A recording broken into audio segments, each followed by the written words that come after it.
ফিলিস্তিনে চলমান ইসরায়েলি বর্বরতা ও গণহত্যার প্রতিবাদে আয়োজিত রাজধানীর সোহরাওয়ার্দী উদ্যানে মার্চ ফর গাজা ও গণজমায়েত স্থল লোকারণ্য হয়ে উঠছে।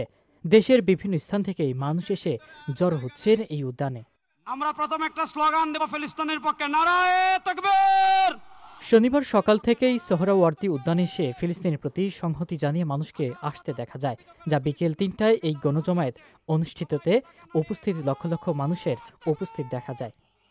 এদিন সকাল থেকেই মিছিলে মিছিলে স্লোগান নিয়ে বিভিন্ন শ্রেণী পেশার মানুষকে গণজমায়েত স্থলে এসে জড়ো হতে দেখা যায়। তাদের অনেকেই ফিলিস্তিনি পতাকা, মাফলার, টি শার্ট, মাথার ব্যান্ড সহ বিভিন্ন প্লে কার্ড হাতে এখানে এসে জড়ো হতে দেখা যায়। আগত মিছিল থেকে নারায়ে তাকবীর, আল্লাহু আকবার, ইসরায়েলি পণ্য বয়কট বয়কট, ফিলিস্তিন ফিলিস্তিন, জিন্দাবাদ জিন্দাবাদ, নেতানিয়াহুর চামড়া তুলে নিব আমরা, নেতানিয়াহুর দুই গালে জুতো মারু তালে তালে সহ নানান স্লোগান দিকে দেখা যায়।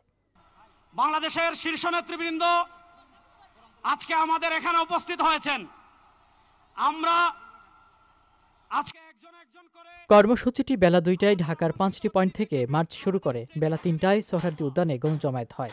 বাংলা মোটর, কাকরাইল মোড়, 0 পয়েন্ট, বকশীবাজার মোড় ও নীলক্ষেত মোড় থেকে মিছিল এসে উদ্যানে ঢোকে।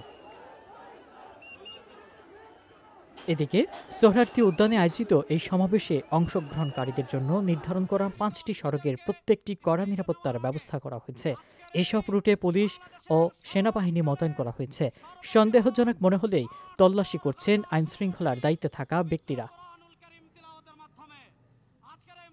এর আগে এই কর্মসূচির আয়োজক প্যালেস্টাইন সলিডারিটি মুভমেন্ট বাংলাদেশ জানায়, এই প্রথম দেশের সব রাজনৈতিক অরাজনৈতিক সর্বস্তরের মানুষ এক কাতারে এসে সোহরাওয়ার্দী উদ্যানে গণজমায়েতে উপস্থিত হয়ে ফিলিস্তিনি জনগণের সঙ্গে সংহতি প্রকাশ করেছে।